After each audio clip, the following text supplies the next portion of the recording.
La resurrección de nuestro Señor, decisiva para la continuidad de la tarea que Él había venido a hacer, la misión de evangelizar, esa resurrección podía haber pasado desapercibida. Es decir, la resurrección es la resurrección y una cosa distinta es que nos enteremos de la resurrección. Bueno, evidentemente no debía de pasar desapercibida, porque lo que Jesús buscaba con las apariciones era que se enteraran los discípulos, los apóstoles, que enterados de ello volvieran a resucitar ellos, es decir, volviera a resucitar en ellos la fe en la divinidad de Jesús y se convirtieran en testigos de la resurrección, que explicaba todo, explicaba las Escrituras, el cumplimiento de las profecías, explicaba que tenía que morir el Hijo de Dios para perdonar los pecados del mundo, como el Cordero inocente llevado al matadero. Es decir, la resurrección servía para entender todo lo otro que había ocurrido. Por tanto, desde la resurrección se podía entender el conjunto del mensaje cristiano, pero muy especialmente la resurrección ayudaba a aquellos a perder el miedo. Cristo ha resucitado, Cristo es Dios, Cristo ha vencido a la muerte. Lo que a nosotros nos pueda pasar por ser seguidores de Cristo y cumplir con su misión, llevar adelante aquello que nos ha encargado, lo que nos pueda pasar, en el fondo no es más que un adelanto de algo inevitable. Voy a morir de todas las formas. Lo que me puede pasar es que me adelantan la muerte quitándome la vida. Y bueno, al final lo que voy a hacer es, con esta fidelidad a Cristo, voy a hacer es poder ganar la vida eterna. Desde esa perspectiva es importantísimo ver las apariciones del resucitado. Estos 40 días que van desde el domingo de Pascua hasta la ascensión del Señor fueron días dedicados por Jesús a confirmar la fe de sus discípulos.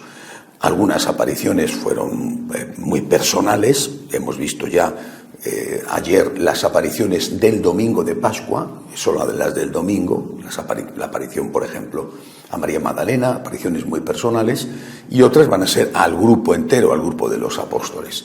Algunas, las primeras, tuvieron lugar en Jerusalén y otras, en cambio, en Galilea, donde el Señor quiere reunirse con los suyos, posiblemente porque allí el riesgo para los apóstoles era muchísimo menor. Para el Señor, como comprenderéis, el riesgo ya le era indiferente.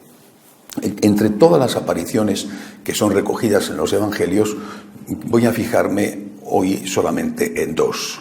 La primera, la aparición de los discípulos que están huyendo camino de Emaús. Después, la aparición a Santo Tomás, a los apóstoles, pero con la presencia de Santo Tomás, y luego meditaremos sobre el encuentro del Señor con San Pedro y la confirmación de su misión y de encargo de ser su vicario en la tierra.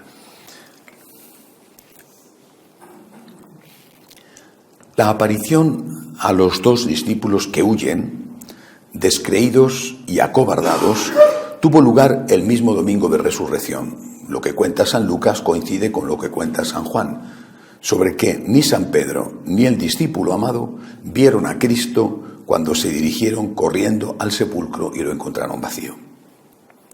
Eso les sirvió a ellos, Pedro y Juan, para creer en la promesa del Señor, al ver el sepulcro vacío y saber que ellos no lo habían robado, no habían robado el cuerpo. Y creer en esa promesa con todas sus consecuencias, es decir, creer en la divinidad de Jesús. Pero no sirvió a esos dos discípulos. Le cuentan a Jesús, ellos en el diálogo que mantienen con este desconocido que no saben quién es, pero que resulta ser Jesús, le cuentan que efectivamente Pedro y Juan han ido al sepulcro y se lo han encontrado vacío. Por tanto, ellos dos están huyendo sabiendo ya que las mujeres han dicho que han visto a unos ángeles y sabiendo ya que Pedro y Juan han ido y han encontrado el sepulcro vacío. Para Pedro y Juan el sepulcro vacío fue suficiente, pero para estos dos no fue suficiente y se marchan por miedo. De estos dos discípulos solo sabemos que uno de ellos se llamaba Cleofás. No habían recuperado la fe y no habían querido quedarse en Jerusalén con el resto del grupo. En realidad es posible que nunca hubieran tenido fe en el sentido que nosotros damos a esa palabra. Cuando hablan con el caminante al que no identifican, no se quejan de que han creído en su divinidad, sino que dicen que ellos pensaban que iba a librar a Israel. Tenían, por lo tanto, una visión meramente terrenal y política de Cristo y de su misión. El Señor no era para ellos más que un caudillo poderoso, capaz de hacer milagros, que, como uno de los antiguos jueces, iba a expulsar a los romanos y devolver la independencia y el poder político al pueblo judío. Su muerte supuso el fin de sus expectativas y desde ese momento solo les interesó escapar lo antes posible para no sufrir la suerte del que había sido derrotado. Pero estos dos discípulos, tan cobardes como ciegos ante los verdaderos objetivos de Jesús, tenían una cosa positiva. Debía haber entre ellos un vínculo de fuerte amistad, tanto como para que Jesús cumpliera una de sus promesas: donde están 2 o 3 reunidos en mi nombre, allí estoy yo en medio de ellos. No eran 2 santos, y en ese momento ni siquiera tenían fe, pero estaban unidos, y lo estaban en el nombre del Señor. Jesús quiso recompensar esa unidad haciéndose presente en medio de ellos, para darnos la lección de que su presencia, real aunque no sacramental, como la eucarística, también podía darse entre quienes se amaban en nombre de Él. Siempre pienso en esta presencia de Cristo y en la que el Señor reveló que existían todos los que sufrían, cuando escucho a algunos quejarse de no poder comulgar por ejemplo, estar conviviendo y teniendo relaciones maritales sin estar casados por la Iglesia. No pueden comulgar, pero eso no les impide estar en otro tipo de comunión con Dios, disfrutando de su presencia en medio de la comunidad, asistiendo, por ejemplo, a un grupo de oración o a una escuela de agradecimiento, o sirviendo a Jesús en los que tienen hambre, sed o están solos. Es como si aquello que tienen al alcance de la mano no les interesase, mientras que lo que no pueden conseguir es lo que desean. La presencia del Señor en medio de los 2 discípulos de Emaús debería servirnos a todos de luz sobre cómo podemos gozar de la compañía de Cristo, tanto si estamos en su gracia como si por nuestros pecados no lo estamos. Es una presencia además que llena de fuego el corazón, como terminan por reconocer los 2 discípulos una vez que el Señor ha desaparecido. Si ya en el Antiguo Testamento se decía que el hermano unido a su hermano es una invencible fortaleza, aquí se demuestra que la comunidad, cuando en ella hay unidad y amor por Cristo, es fuente de fuerza, de consuelo y de luz. El siguiente detalle de este relato es que los 2 de Emaús no reconocieron a Jesús. Es cierto que lo inesperado del encuentro hacía más difícil reconocerle, pero por muy grande que hubiera sido la sorpresa, habría resultado imposible no descubrir a Cristo en aquel inesperado compañero de camino. Lo mismo que le había sucedido a María Magdalena, si estos no reconocen a Jesús en el desconocido caminante, es porque el cuerpo resucitado de Jesús era diferente al que ellos habían conocido. Cuerpo auténtico, pero cuerpo resucitado. ¿Con qué cuerpo resucitaremos? ¿Con el de los 20 años? ¿Con el del momento de la muerte? La Iglesia no ha dado respuesta a esta pregunta, pero nos asegura que hay resurrección de la carne, de nuestra carne. La experiencia de Magdalena y de los de Emaús nos enseña que seremos nosotros los que resucitaremos, pero que seremos distintos a la vez que seguiremos siendo los mismos. La última lección de esta aparición del Señor está ligada a la Eucaristía. Llegada la hora de separarse, los 2 discípulos le pidieron a su compañero de camino que no se alejara de ellos, que se quedara a pasar la noche en la posada donde ellos iban a quedarse. Sin duda que les movía ese fuego que ya había prendido en su corazón, al explicarles Cristo lo que se relacionaba con su muerte y su resurrección en las Escrituras. Pero también estaba la caridad hacia un desconocido que debía seguir solo su camino en medio de la noche. El amor, de nuevo, hizo presente al Señor, que en esta ocasión les dio la recompensa de la Eucaristía. Ninguno de los 2 había estado en la última cena, no eran apóstoles, eran discípulos. Pero quizá ya habían oído contar a los que sí habían estado allí lo que había ocurrido durante las horas que pasaron juntos, escondidos, después de la muerte de Cristo, esperando que amaneciese el domingo para huir. Es en la fracción del pan donde sus ojos se abrieron y le reconocieron. María le reconoce en la voz. María Magdalena, esto le reconocen cuando Jesús parte el pan. Si Magdalena le identificó cuando oyó de su divina boca pronunciar su nombre, estos le reconocen cuando Él les da a comer su propio cuerpo, después de haber llevado a cabo la segunda Eucaristía de la historia. El amor y la fe preceden a la Eucaristía en el sentido de que no podemos comulgar en pecado grave y sin creer en la presencia real del Señor en el pan consagrado. Pero a la vez, la Eucaristía aumenta ese amor y esa fe, pues cuando comulgamos, lo que se experimenta, no siempre ciertamente, es de tal magnitud que no tiene nada que ver con lo que sucede cuando se ha comido un insípido fragmento de pan, como el que se habría comido si hubiéramos ingerido una forma antes de estar consagrada. A partir de ahí se disiparon no solo sus dudas, sino también sus temores. Dieron la vuelta en plena noche para volver a Jerusalén y contar su experiencia a los seguidores de Jesús que aún no habían huido. Se los encontraron efectivamente, pero no como les habían dejado unas horas antes, pues una nueva aparición había tenido lugar, esta vez a Pedro, y todos estaban ya seguros de que Cristo había resucitado. El evangelista termina este relato insistiendo que habían reconocido al Señor en la fracción del pan. La Eucaristía, por lo tanto, pone punto y final a esta maravillosa aparición del resucitado, que empieza valorando la unidad y termina enseñando que de verdad Cristo está presente en el pan y en el vino consagrados por el sacerdote. El Señor está presente en medio nuestro, si nos amamos, como Él nos enseñó, si estamos unidos, como Él nos enseñó. Pero esta presencia real del Señor, real no sacramental, la única presencia real sacramental es la eucarística, esta presencia real del Señor está abierta a todos. La Eucaristía exige dos condiciones: fe en la presencia real y estar en gracia. Hay una presencia del Señor en la palabra, por eso decimos palabra de Dios, y no hace falta estar en gracia para leer la Biblia. Hay una presencia real del Señor entre los hermanos. No hace falta estar en gracia para tener unidad con alguien. Por eso, cuando a una pareja le dicen, o a uno de los dos, no estás casado por la Iglesia, no puedes comulgar, no le están diciendo no puedes estar en comunión con Cristo. Le están diciendo no puedes recibir la Santísima Eucaristía. ¿Quién te impide ir a servir a los pobres? ¿Quién te impide tener la presencia de Jesús en medio de los discípulos? ¿Quién te impide ir a un grupo de oración? ¿Quién te lo impide?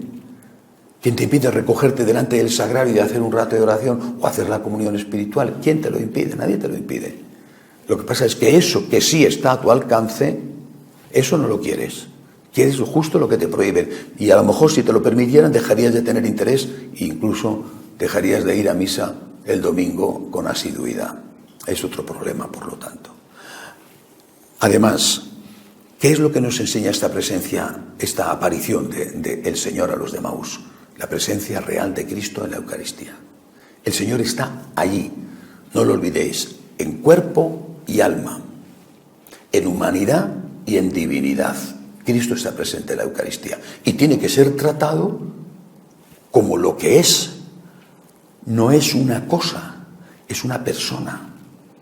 Y si es una persona, tendrá que ser tratado con el respeto debido a una persona. Por ejemplo, las formas de estar en una iglesia. Y si es una persona y además es la persona divina, tiene derecho a establecer unas condiciones para estar en comunión con Él. Si es una cosa, no tiene ese derecho. Una lata de Coca-Cola o un bocadillo no te pone derechos, no es nadie, no puede ponerte derechos. Te lo comes o no te lo comes, te bebes o no te bebes ese líquido. Una persona te pone derechos, te pone condiciones, porque tiene derechos. Una persona te dice, no, mira, tú quieres que seamos amigos, pero ¿cómo vamos a ser amigos si me estás haciendo daño? Quieres que seamos amigos, pero ¿cómo vamos a ser amigos si estás haciendo daño a mi hijo? Tú quieres que tengamos relaciones entre los esposos, por ejemplo. ¿Quieres que tengamos relaciones? Le dice ella a él o él a ella.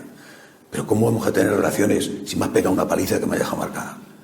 Es decir, es el Señor el que te dice, si vas a poner tu ofrenda ante el altar y te das cuenta de que alguien, un hermano tuyo, tiene algo contra ti, vete primero a reconciliarte con tu hermano. El Señor está poniendo condiciones y tiene derecho a poner condiciones, como cualquier persona. Las cosas no ponen condiciones, las personas sí. Y repito, el Señor las pone. ¿Quieres venir a comulgar? Muy bien, pero vente en gracia, con fe, en comunión ideológica, aceptando todo lo que la Iglesia enseña, con fe y además en gracia de Dios. Son las condiciones que el propio Cristo pone, porque tiene derecho a ponerlas. Primero tiene derecho porque es Dios, pero es que tiene derecho porque cualquier persona tiene derecho a poner condiciones. Oye, vámonos de excursión. Sí, bueno, vámonos de excursión, pero yo no soy tu esclavo. Vamos, me voy contigo de paseo si quieres, pero mira, te pongo una condición. Me da mucho el sol y no quiero salir a esta hora porque me da dolor de cabeza. Bueno, entra dentro de lo normal de la vida. Estamos tan acostumbrados a que es un pedazo de pan, eso que comulgamos, que hemos terminado por perder la noción de que ese pedazo de pan es solamente la apariencia, de que ahí están las especies eucarísticas consagradas que ya son realmente la persona de Jesús. Y por lo tanto, el respeto debido a la persona de Jesús, primero porque es Dios y segundo porque es una persona, ese respeto es lo que no debemos olvidar nunca. Siguiente aparición, la aparición en la que entra en juego Santo Tomás. La historia, es decir, el relato no lo voy a leer porque es bastante conocido. Esta aparición de Jesús tiene lugar en el siguiente domingo, el segundo domingo de Pascua. Tuvo lugar de nuevo en Jerusalén y en el mismo sitio donde se habían refugiado los apóstoles tras la muerte del Señor. Seguramente aún no habían partido para Galilea, porque seguían teniendo miedo a la represalia de los sacerdotes judíos que podrían estar dando caza a los pocos seguidores de Jesús que habían quedado. Este temor no era infundado. No hay que olvidar que no mucho después fue martirizado San Esteban y que Saulo salió para Damasco en busca de judíos cristianos para llevarlos a Jerusalén y allí sacrificarlos. Confirma esta idea el hecho de que el evangelista constate que cuando se apareció Jesús seguían estando las puertas cerradas. De nuevo aparece el concepto de que el resucitado se aparece en medio de los discípulos, como hemos visto en el caso de Maús. No se trata, lo de en medio de, no se trata de un lugar geográfico, pues era totalmente indiferente si Jesús se ponía a un lado de la comunidad o en el centro, para lo cual además debían los apóstoles estar sentados haciendo un corro. Es una frase que significa algo, que alude a algo, lo mismo que las frases fracción del pan o acción de gracias aluden a la Eucaristía. En este caso, la presencia de Jesús en medio de los discípulos quiere decir que Cristo está realmente presente en la comunidad cuando ésta está unida en su nombre, cuando se encuentra unida por el vínculo del amor a Dios y del amor recíproco entre ellos. Pero lo original de esta nueva aparición del resucitado tiene al apóstol Tomás como protagonista. Santo Tomás fue el apóstol que animó al resto a acompañar a Jesús a Jerusalén, incluso aunque eso les supusiera morir con él. Es el que dice, cuando están animándole a que no vaya a Jerusalén y a que se vaya a la otra parte del Jordán, y él dice, me voy a ir a Jerusalén, el que quiera que se venga. Santo Tomás, no San Pedro, coge al resto de los apóstoles y les dice, vamos a Jerusalén a morir con él. Era pues un apóstol valiente y también, como se demostró después, un apóstol misionero, pues su labor evangelizadora le llevó hasta la India, donde fundó comunidades cristianas que perduraron hasta la llegada de los portugueses en el siglo XVI, que descubrieron asombrados que allí había cristianos que decían deber su origen a la remota predicación de Santo Tomás. Este apóstol, aguerrido y valiente, como los demás, había perdido la fe en Jesús. Le había amado tanto que se manifestó dispuesto a dar la vida por él, pero a la hora de la verdad, y quizá viendo que ya no se podía evitar su apresamiento, decidió salvarse y alejarse del Maestro. Si creyó en un Mesías político, como los dos discípulos de Emaús, o en un Mesías espiritual, cuyo objetivo no era conseguir la independencia de Israel y la expulsión de los romanos, sino la salvación de todo el género humano con el perdón de los pecados, no lo sabemos. Sí sabemos que tras la muerte de Cristo, quizá quedaba el rescoldo de su amor por él, pero ya no quedaba nada de fe, ni de su mesianismo, ni mucho menos de su divinidad. Ni mucho menos, de su fe en la divinidad de Jesús. Además, era un hombre tozudo, que no se dejaba convencer fácilmente, como si fuera un anticipo del hombre contemporáneo que solo cree en lo que ve. Se niega a aceptar el testimonio de sus antiguos compañeros de discipulado y pronuncia una frase que es en sí misma un auténtico reto a Dios. Si no veo en sus manos la señal de los clavos, y no meto mi dedo en el agujero de los clavos, y no meto mi mano en su costado, no creeré. Su obstinación le llevó a despreciar el testimonio del resto de los apóstoles, a los que consideró mentirosos, locos o iluminados. Exigió tocar para creer, exigió pruebas.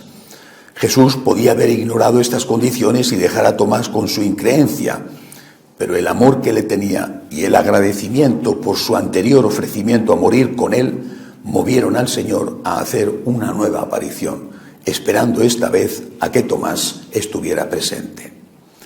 Las palabras del resucitado son una prueba de que oía sin ser visto, es decir, de que su divinidad le daba acceso a todo lo que se decía y se pensaba, no solo entre los discípulos, sino en el corazón y en los labios de todos los seres humanos. Por eso Cristo va directamente en busca del apóstol, y como si acabara de pronunciar su demanda, aunque ya habían pasado 8 días, le dice: acerca aquí tu dedo y mira mis manos, trae tu mano y métela en mi costado, y no seas incrédulo, sino creyente. La escena era maravillosa, tanto que ha atraído la atención de muchos artistas a lo largo de los siglos, que como Caravaggio han plasmado el estupor y la vergüenza del apóstol al entender hasta qué punto había sido soberbio al no fiarse ni de las promesas de Cristo, que había anunciado su resurrección, ni del testimonio de sus compañeros. Tomás no tuvo necesidad de consumar la prueba que había exigido.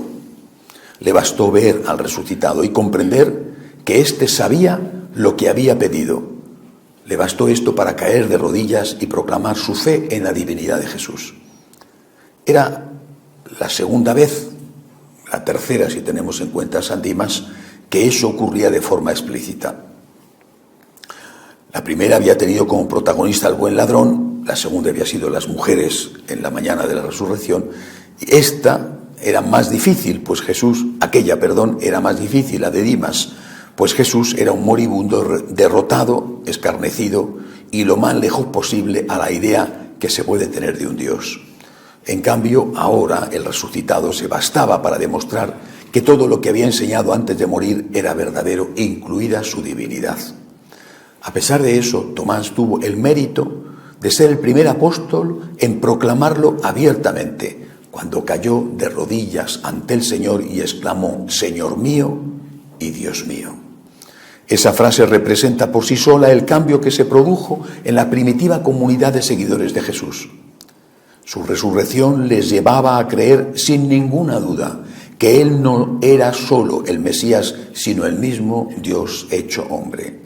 Y les llevaba a reconocer también otro tipo de mesianismo, totalmente alejado del político, que al fin era tan corto de miras como si en vez de esperar la vida eterna se hubieran contentado con unos segundos más de vida en esta tierra.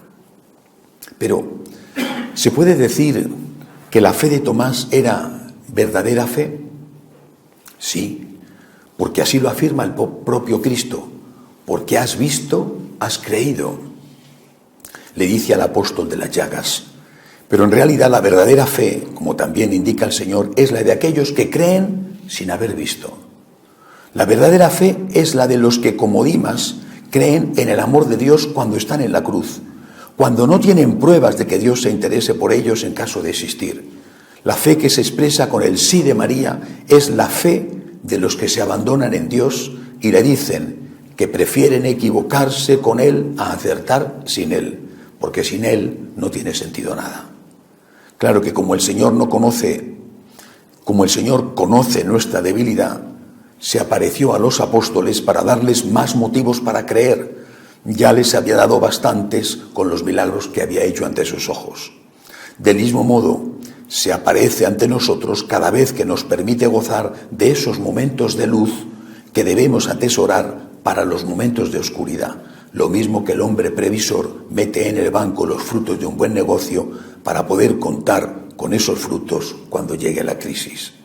Débiles como somos, digámosle al Señor, aumentanos la fe. Y mientras tanto, aprendamos a confiar apoyándonos en lo que ya se nos ha dado.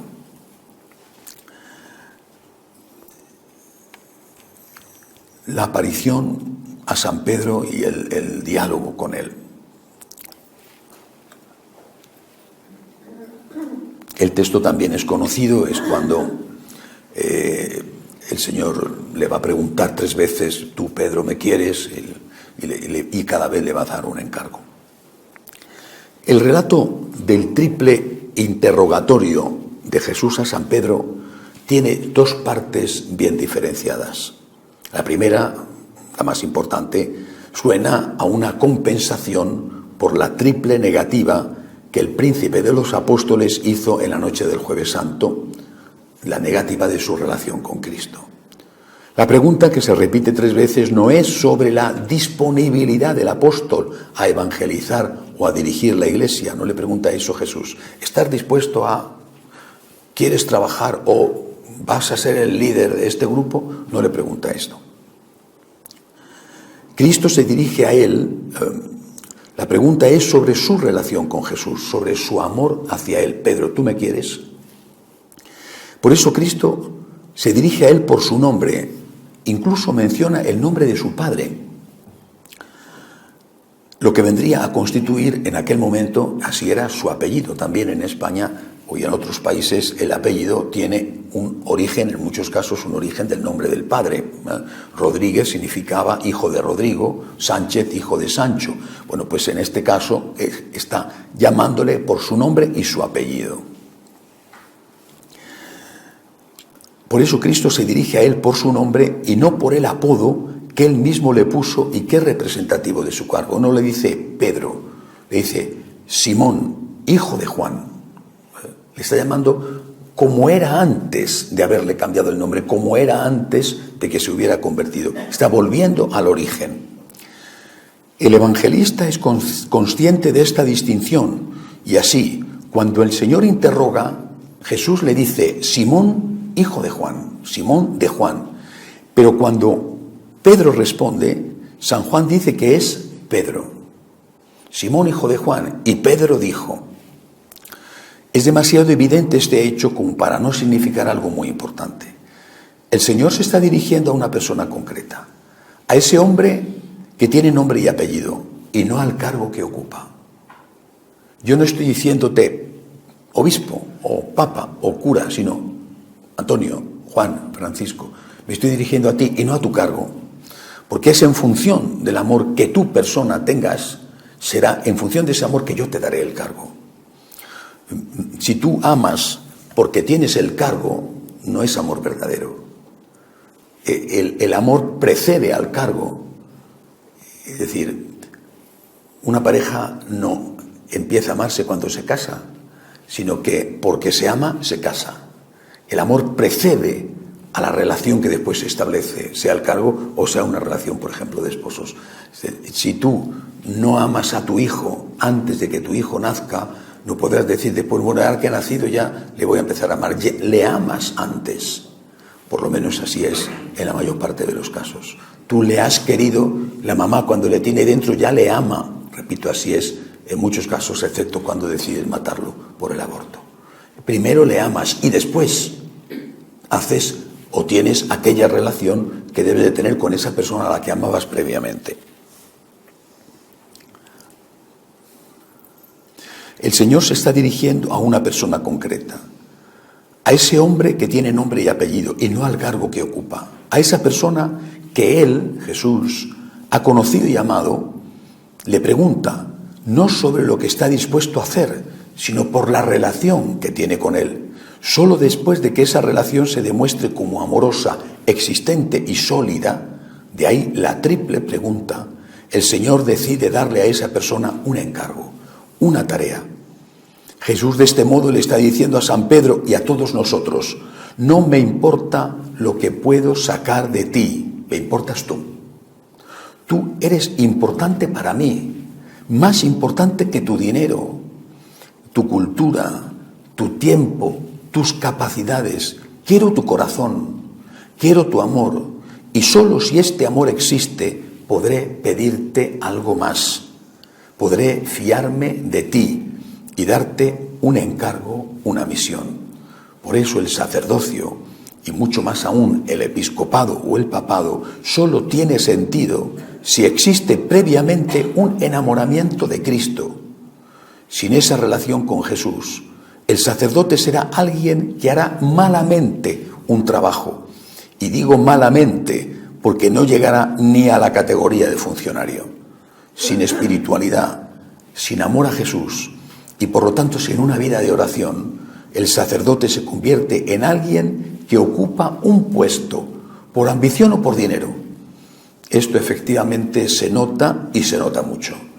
El sacerdote déspota, prepotente, interesado solo en el dinero, que no reza y que solo hace el mínimo trabajo pastoral posible, aunque siga siendo sacerdote, es, como diría San Pablo, una campana que suena.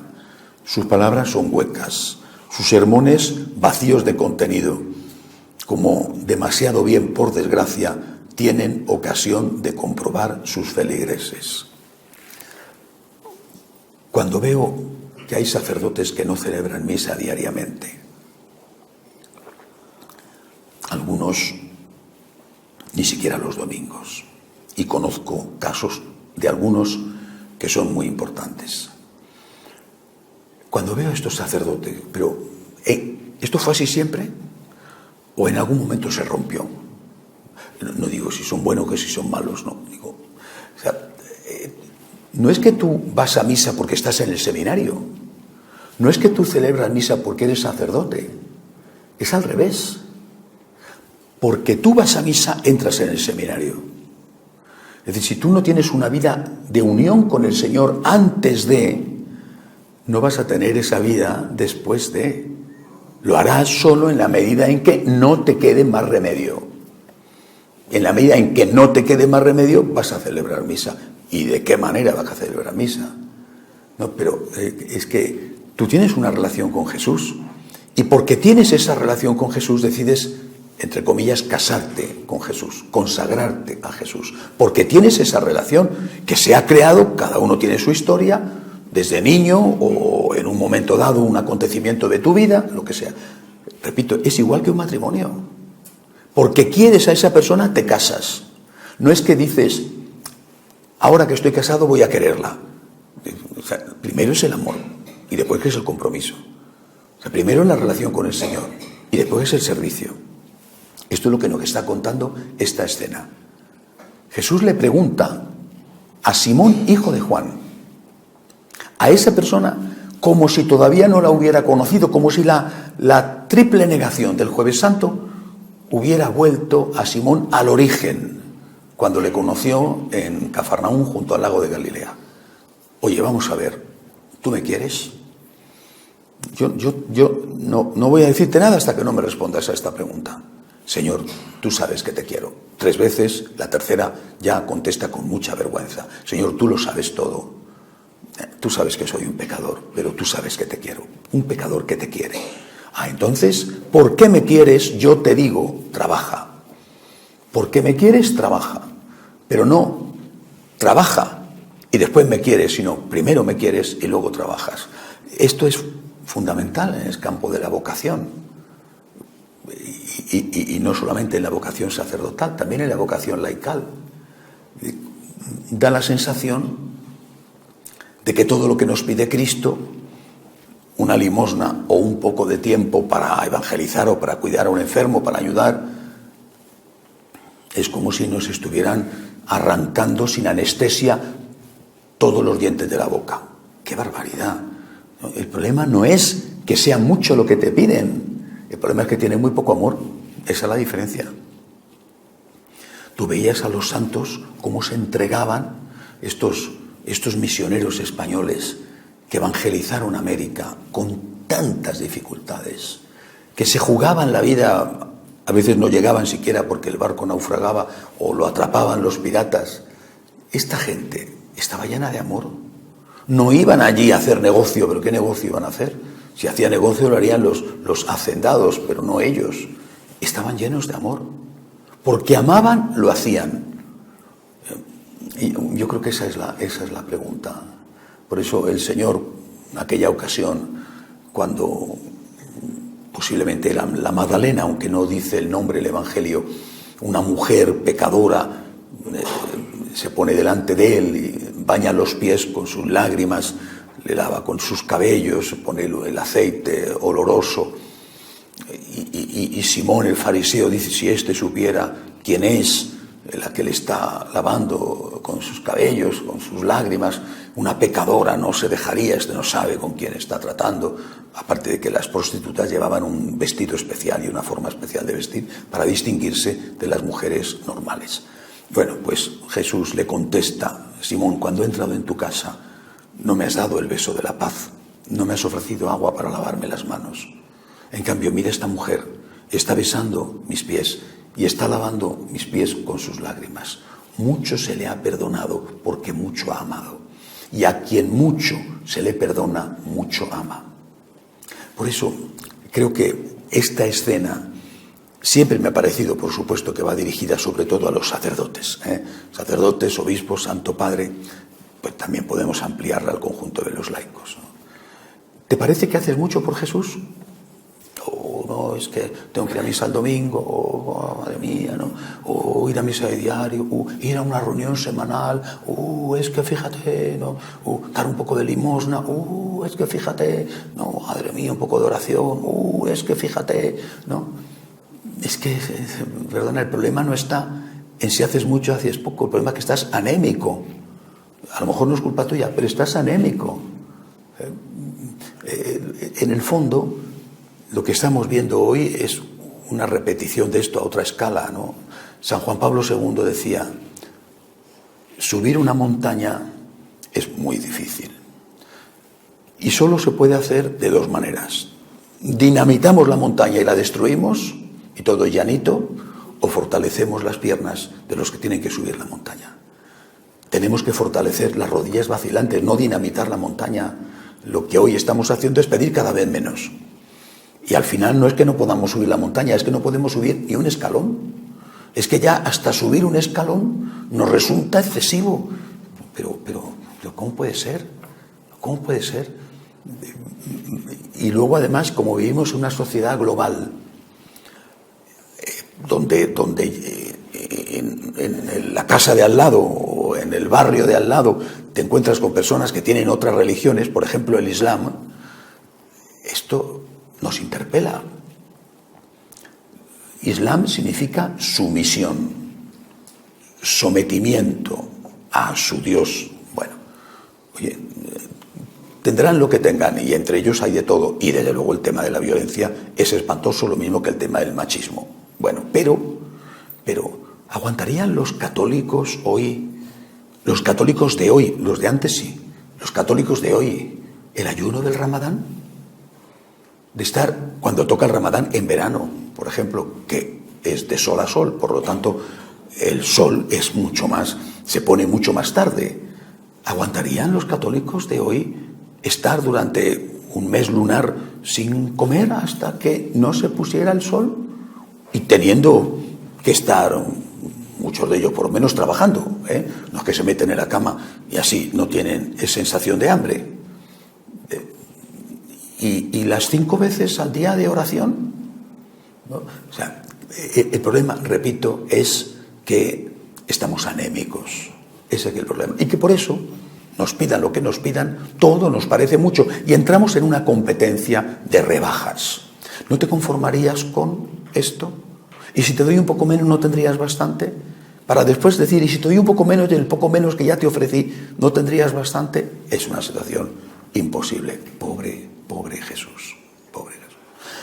Bueno, San Pedro, que había hecho lo que había hecho, sabe que le está interrogando 3 veces para recordar la triple negación, y 3 veces le dice: Señor, tú sabes que te quiero de verdad. Pecador, ya no tengo fe en mí como antes. Aunque los demás te abandonen, yo no. No, Señor, tú sabes, soy un pecador. Lo mismo que te abandoné una vez, puedo abandonarte otra vez. Soy un pecador, pero este pecador te quiere. O por lo menos que este pecador quiere quererte.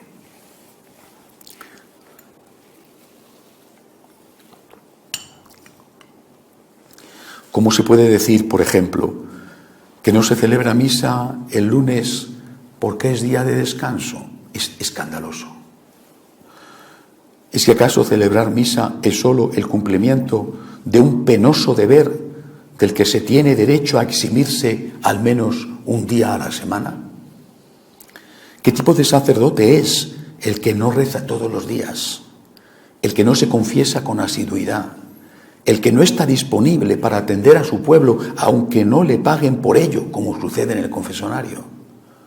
La pregunta que le hizo Jesús a San Pedro no fue: ¿quieres ser cura? ¿O quieres ser obispo? ¿O quieres ser papa? Le preguntó simplemente: ¿me amas? No hay vocación si no hay amor. Y no hay buena formación en ningún seminario si no se pone en primer lugar el cuidado de la espiritualidad a la relación con Dios de los futuros sacerdotes. ¿Para qué sirven las licencias y los doctorados si no hay la capacidad de pasar horas ante el Santísimo diciéndole simplemente: te quiero? Solo es vanidad de vanidades, humo que ennegrece la mirada del que lo da y del que lo recibe. Otra característica de este triple interrogatorio es que la primera vez el Señor le pregunta a Simón si le ama más que estos. Si va a ser el líder del grupo, el que mande, su sucesor al frente de la Iglesia, debe ser también el que más le ame a él, el que mejor relación tenga con él. Jesús tenía un discípulo amado, el propio evangelista San Juan, que cuenta esta aparición del resucitado. Pero no fue a él al que le preguntó si le amaba más que los demás, sino a San Pedro. Jesús podía querer más a Juan que a Pedro, pero Pedro debía querer a Jesús más que Juan. ¿No debería ser esta la primera condición que se buscara a la hora de elegir un obispo o un pontífice? Además de su capacidad de liderazgo, de sus virtudes humanas, ¿no debería ocupar el primer lugar de las condiciones requeridas para guiar el rebaño de Cristo el ser un santo, o al menos intentar serlo? Al menos, según se desprende de este importante relato, así lo consideró nuestro Señor. Siguiendo con el interrogatorio que Jesús le hace a San Pedro, llama la atención que el encargo que hace el Señor no sea el mismo en todos los casos. La primera vez le pide que apaciente los corderos, y las 2 siguientes que haga eso con las ovejas. No son sinónimos ambas palabras. El cordero es la cría de la oveja, y como el Señor no estaba hablando de animales, sino de personas, hay que deducir que le encarga, en primer lugar, que cuide de los niños, y luego que cuide de los adultos. Cuidar de los niños, de los menores de edad, es el primer deber del sacerdote, y no digamos del obispo. Ahora estamos viendo y pagando las consecuencias de una concepción del ministerio episcopal que ponía en primer lugar cuidar de los sacerdotes a una costa de dejar desprotegidos a los niños, cuando estos eran abusados por algunos de aquellos. Ocultar lo que el sacerdote abusador hacía a una costa de que siguiera haciéndolo, e incluso cambiarle de sitio, con lo que era muy posible que reincidiera, ha sido la primera preocupación de algunos obispos, olvidando que tenían un primer deber hacia los más débiles, los niños, que quedaban totalmente a la intemperie ante sus predadores. San Pedro, consciente de que la triple interpelación aludía a la triple negación, termina entristecido, dice el Evangelio, negándose a afirmar por tercera vez la autenticidad de su amor y limitándose a poner al propio Cristo como testigo del mismo. No dice, sí, te quiero, dice, tú sabes que te quiero. Es la confesión humilde del que se reconoce pecador y está muy arrepentido por ello, pero también del que sabe que algo de amor hay en su corazón, aunque ese amor sea mucho menos del que el Señor tiene derecho a recibir. Es como si Pedro dijera, me da vergüenza decirlo, porque he sido un traidor y sigo siendo un pecador, pero Señor, tú sabes que a pesar de eso yo te amo. No tengas en cuenta mi pecado, sino mi deseo de ser santo y de amarte más cada día. Termina el relato con un discurso de Jesús que es profético y que alude a la muerte del primero de los apóstoles. El propio evangelista, que escribe esto varios años después de que haya ocurrido y por lo tanto sabiendo lo que ha pasado, dice que esas palabras del Señor aludían a la clase de muerte con que iba a glorificar a Dios. En realidad, esta profecía no será otra cosa más que la consecuencia lógica del seguimiento de Cristo, fruto de su amor por Él. Si se ama al Señor, si se está dispuesto a trabajar por Él, por amor agradecido a Él, hay que estar dispuesto a morir por Él. ¿Será una muerte real, martirial, o será ese otro tipo de martirio que es el de los alfileres y no el de la espada que corta la cabeza?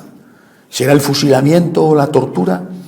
¿O bien será el desprecio de muchos, el cansancio que produce poco fruto,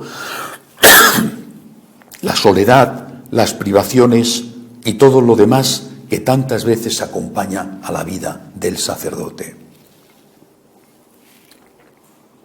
Solo el amor por Él, amor que debe llegar hasta dar la vida, hace posible la perseverancia en el tiempo, cuando llega el aburrimiento, la decepción por los pocos frutos o incluso la incomprensión por parte de aquellos a los que se está sirviendo. Si ese amor a Jesús no está en el origen de todo, se cumple otra profecía del Señor, aquella en la que hablaba de la casa construida sobre arena que se derrumbaba cuando estallaban sobre ella los vientos y las tempestades. Terminado el tiempo de las apariciones, el Señor había cumplido su objetivo, confirmar a aquellos en que estaba vivo, que el amor era más fuerte que el odio, que había vida eterna, que podían vencer y que no tenían que tener miedo. Y ya no tenía más que hacer aquí, subió a los cielos. Es la ascensión. Pero les deja un encargo. Id, bautizad en el nombre del Padre y del Hijo y del Espíritu Santo. Y llevar este mensaje hasta los confines de la tierra. Este es el encargo. No les deja el encargo de cread una red de hospitales, cread una red de panaderías económicas. Había dicho, dad de vosotros de comer. Había dicho, lo que hagas al más pequeño a mí me lo has hecho. Pero en ese mensaje final es id y evangelizar. ¿Por qué? Porque la persona que se ha encontrado con Cristo da limosna. Pongamos una parroquia cualquiera, en cualquier ciudad. Siempre habrá parroquias mejores, peores, ricas, pobres, llenas de gente, vacías. Bueno, en cualquier ciudad, cualquier parroquia, da lo mismo. Si tiene 500 feligreses que van a misa, 500, bueno, aunque sean pobres, darán lo correspondiente a 500. Si tiene 100, darán lo correspondiente a 100. El sacerdote, con eso, además de dedicar una parte a atender al culto, como debe de ser, hay que pagar la luz de la iglesia, por ejemplo, dedicará una parte a ayudar a los pobres, como debe de ser. Y si no hay nadie, ¿de dónde sacas el dinero?